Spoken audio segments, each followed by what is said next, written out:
박성민 목사의 매일 큐티 묵상입니다.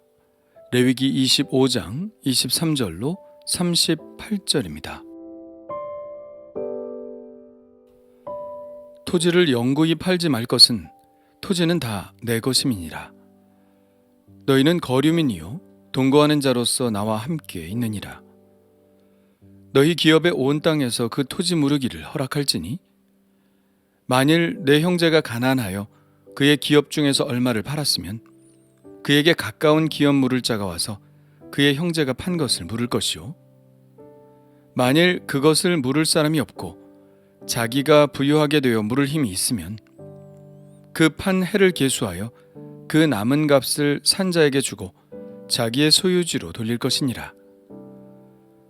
그러나 자기가 물을 힘이 없으면 그 판 것이 희년에 이르기까지 산자의 손에 있다가 희년에 이르러 돌아올지니 그것이 곧 그의 기업으로 돌아갈 것이니라.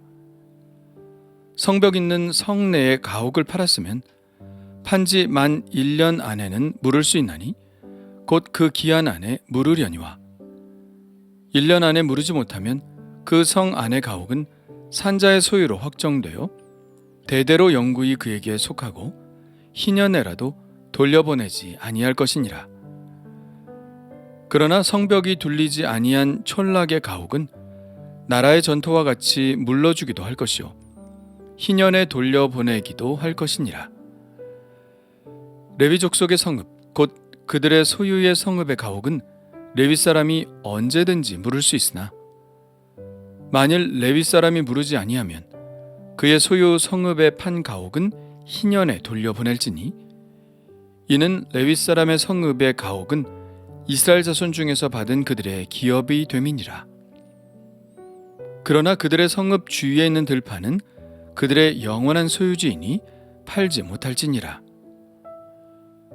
내 형제가 가난하게 되어 빈손으로 내 곁에 있거든 너는 그를 도와 거류민이나 동거인처럼 너와 함께 생활하게 하되 너는 그에게 이자를 받지 말고 내 하나님을 경외하여 내 형제로 너와 함께 생활하게 할 것인즉 너는 그에게 이자를 위하여 돈을 구워주지 말고 이익을 위하여 내 양식을 구워주지 말라. 나는 너희의 하나님이 되며 또 가나안 땅을 너희에게 주려고 애굽 땅에서 너희를 인도하여 낸 너희의 하나님 여호와이니라. 아멘. 오늘 말씀은 땅 무르기 규정과 이자 금지령에 관한 내용입니다. 땅을 무른다는 것은 무슨 뜻일까요? 쉽게 말해서 다시 거래하기 전의 상태로 되돌려 놓는다는 의미입니다. 우리가 어떤 물건을 샀다가 반품하는 것과 같은 개념인데요. 지금은 대개 반품이라는 말을 많이 쓰고 이 표현을 잘 쓰지 않는 경향이 있지만 얼마 전까지만 해도 다시 물러달라는 표현을 많이 썼죠. 성경에서 땅을 무른다든지 기업을 무른다든지 하는 것은 바로 이런 개념이라고 보면 됩니다.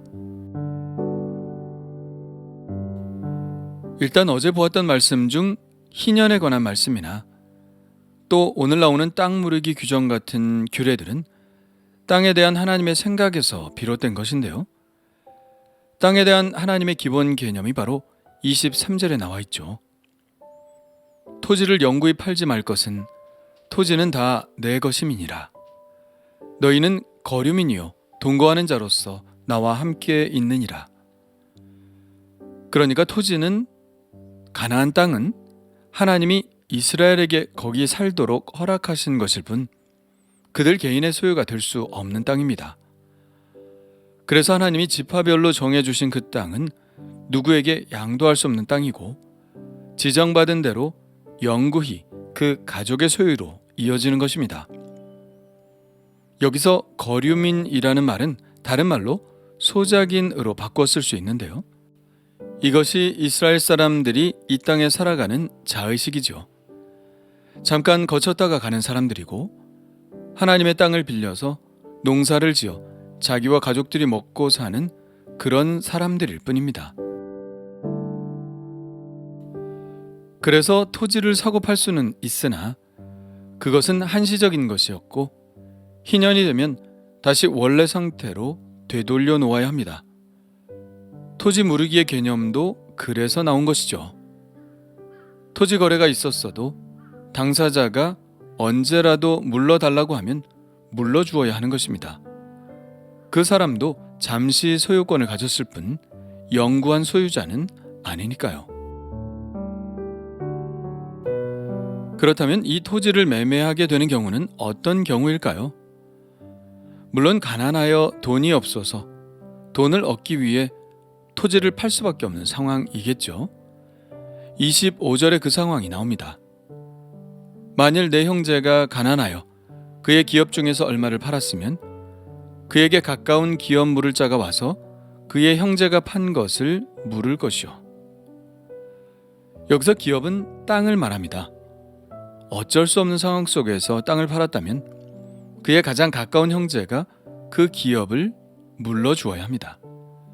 돈을 내고 다시 소유권을 그 가족에게로 가져와야 한다는 것이죠. 물론 돈을 빌린 사람에게 준다는 이야기는 아닙니다. 가까운 형제가 소유권을 가지고 있는 것이죠. 그렇다면 무엇이 다를 수 있느냐고 말할 수 있겠지만 가장 가까운 사람은 친족이므로 어쨌든 그 가족의 소유가 되는 것이니 전혀 다른 사람의 소유가 되는 것보다는 낫다는 것입니다. 그래서 아무리 매매 관계가 성립이 되었어도 가장 가까운 친족이 와서 물러달라고 하면 물러주어야 하는 규정이 생긴 것이죠. 이러한 상황은 룻기에 매우 자세히 나오죠. 아마도 나오미는 남편과 두 아들과 함께 베들레헴을 떠나 모압으로 갈 때 자신의 토지를 다 팔아 정리하고 간 것 같습니다. 모압에서 남편이 죽고 두 아들도 죽고 며느리 룻과 함께 고향으로 돌아왔지만 그들의 토지는 더 이상 없었죠. 그래서 보아스는 그 사정을 딱하게 여겨 자기가 그들의 친족이니 기업을 무르겠다고 하지만 사실 더 가까운 친족이 있었고 보아스는 그 다음 차례였죠. 그래서 그 기업물을 우선순위의 사람과 보아스가 협상을 하는데요. 처음에는 그 사람이 자기가 그 기업을 무르겠다고 하다가 그렇다면 기업을 물을 자가 나오미를 죽을 때까지 돌볼 의무가 있고 더 나아가 당시의 수혼 규정에 따라 룻과 혼인하여 아들을 낳아주어야 하며 그런데 그렇게 낳은 아들은 자기 아들이 아니고 룻의 본래 남편의 아들이 되어 그가 성인이 되면 기업을 다시 그에게 주어야 한다는 규정을 보아스가 자세히 설명하자 그는 기업 물을 자로서의 권한을 포기합니다. 그래서 보아스가 그 기업을 무르게 되죠. 그렇게 기업을 물을 만한 가까운 친척이 있으면 그렇게 하면 되는데 아무도 그렇게 기업 무르기를 할 사람이 없으면 자기가 돈을 벌어서 희년까지 남은 횟수를 계산하여 그 기업을 물러 자기의 소유로 되돌려 받아야 합니다. 그렇지만 그러기가 쉽지는 않겠죠. 그 땅을 다시 살 만한 돈을 얻지 못해서 기업을 물을 수 없다면 어쩔 수 없이 희년까지 기다려야 합니다. 희년이 되면 다시 그 땅은 본래의 기업으로 돌아가게 되는 것이죠. 이러한 토지에 대한 기업 무르기에서 중요한 것은 본래 소유자의 권리가 더 존중된다는 것입니다. 이미 거래가 되었고 계약이 되었으면 그것을 다시 무른다는 것은 일반적인 계약 상황에서는 불가능한 것이죠. 그러나 모든 토지는 하나님의 소유라는 개념과 개인이 영구히 소유할 수 없다는 개념 하에 있는 이스라엘 사람들에게 있어서 본래 소유자의 권리가 우선순위로 보장되어야 한다는 것을 보여주고 있는 규정입니다. 자, 토지는 그렇다 치고 가옥의 경우는 어떨까요? 가옥의 경우는 약간 다릅니다. 성벽 있는 성 내의 가옥의 경우와 일반 촌락의 경우가 좀 다른데요. 일반 촌락의 경우는 땅과 동일한 기업 무르기 규정이 적용됩니다. 그래서 전토와 같이 물러달라고 하면 물러주어야 하고 여의치 않으면 희년에는 돌려보내야 합니다. 그러나 성벽 있는 성내의 가옥의 경우는 1년 안에는 자유롭게 물을 수 있어도 1년 안에 무르지 못하면 그 성 안의 가옥은 산자의 소유로 확정되어 대대로 영구히 그에게 속하고 희년에도 돌려보내지 않습니다. 그런데 왜 이렇게 성안과 촌락의 경우가 다를까요? 아마도 이것은 예루살렘과 같은 대도시의 성안의 상황일 것 같은데요. 성읍 안은 대도시이고 다른 이방인들도 많이 섞여 살고 상업지구이기 때문에 당시 근동에서 행해졌던 일반적인 규정을 따른 것일 것입니다. 그러니까 당시로 보면 글로벌한 기준을 적용한 것이죠. 그러나 촌락의 경우는 그곳에 정착해서 사는 사람들의 이야기니까 토지와 가옥은 한데 묶여 있는 것으로 본 것입니다. 그렇지 않으면 희년이 되어 토지는 돌려받았는데 집은 다른 곳에 가서 살아야 한다면 농사를 짓는 그 당시의 상황으로 볼 때 매우 불편한 일이 발생하겠죠. 그러나 레위인의 경우는 아무리 성안 가옥이라고 해도 그 지위를 특별히 보장받았는데요. 레위 족속의 성읍은 각 지파 안에 흩어져 있었습니다. 이 성읍과 토지들은 하나님이 레위인들에게 정해놓은 것이죠. 그래서 아무리 성읍 아니라도 그들의 소유권은 좀 더 강력하게 보장을 받았는데 언제라도 가옥의 소유권을 물을 수 있었고 그럴 사정이 여의치 않다면 희년에 돌려받을 수 있었습니다. 그 이유를 이렇게 설명하고 있죠. 이는 레위 사람의 성읍의 가옥은 이스라엘 자손 중에서 받은 그들의 기업이 됨이니라. 그리고 레위인들은 농사를 짓는 다른 토지들은 분배받지 못했어도 성읍 주위에 있는 목초지는 바쳐진 재물의 관리를 위해 특별히 제공된 것이기 때문에 이 목초지들은 절대로 사고 팔 수 없었습니다. 이것은 개인의 소유라기보다는 공동 소유의 개념이었기 때문입니다. 기업 무르기 규정에 이어 이자 금지령에 관한 말씀이 35절부터 나옵니다. 형제 중 가난하게 되어 빈손으로 그들 곁에 있다면 그들은 거류민이나 동거인처럼 함께 생활해야 합니다. 함께 생활한다는 것은 그에게 먹을 것을 주고 특별한 경우에는 잠자리를 제공해야 할 필요도 생기겠죠. 앞에서 기업 무르기의 규정에서 보았듯이 빚 때문에 땅도 팔아버리고 가옥도 팔아버렸다면 농사 지을 땅도 또 살 집도 없을 경우가 있었다는 이야기니까요. 그러면 앞에서 기업 무르기의 경우처럼 그 형제와 친족은 그를 돌봐주어야 합니다. 형제와 친족을 돌보는 일은 이스라엘 사람들에게 있어서는 매우 중요한 일이었습니다.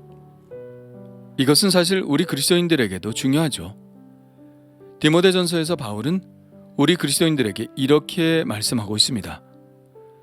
누구든지 자기 친족, 특히 자기 가족을 돌보지 아니하면 믿음을 배반한 자요 불신자보다 더 악한 자니라.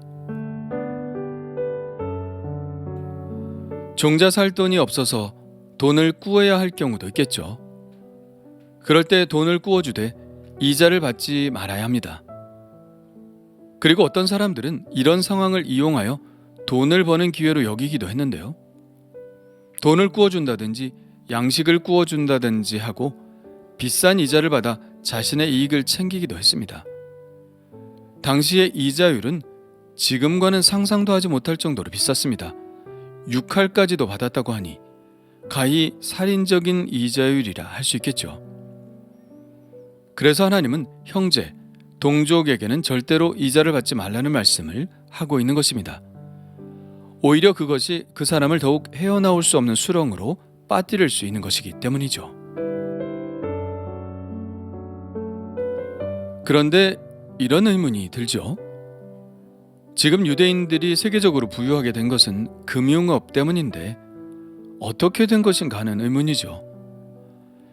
이것은 이 규정에 허점이 있기 때문입니다. 중세나 근대의 유럽 사람들은 기독교인들이던 이슬람을 믿는 사람들이던 이 규정을 매우 잘 지켰죠. 왜냐하면 그들에게 있어서의 동족의 개념은 같은 그리스도인, 같은 모슬렘이었으니까 고리대금업에 종사할 수 없었습니다. 그러나 유대인들은 달랐습니다. 그들은 동족만 아니면 된다고 생각했습니다. 그래서 기독교인들이나 모슬렘들이 하지 않는 틈새 시장인 고리대금업에 적극적으로 손을 대기 시작해서 부유하게 된 것입니다. 물론 다른 직종들에서는 유대인들이 심한 차별을 받았기 때문에 진입조차 할 수 없었고, 기독교인들이나 모슬렘들이 천하게 여기는 고리대금업에 종사할 수밖에 없었던 측면도 무시할 수 없겠지만요. 오늘 말씀에 나타난 땅 무르기 규정이나 이자 금지령에 관한 것은 결국 형제나 친족을 잘 돌봐야 한다는 하나님의 자비하심에 대한 규정이라고 할 수 있습니다.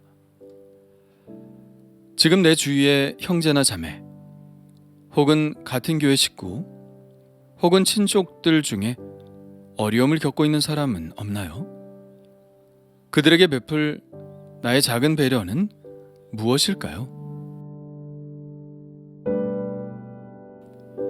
주님 감사합니다.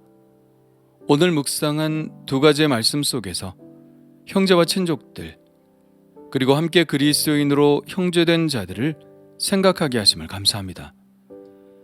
하나님을 사랑하는 것은 결국 나의 가장 가까운 사람들을 사랑하는 것부터 시작하게 되는 것임을 깨닫습니다.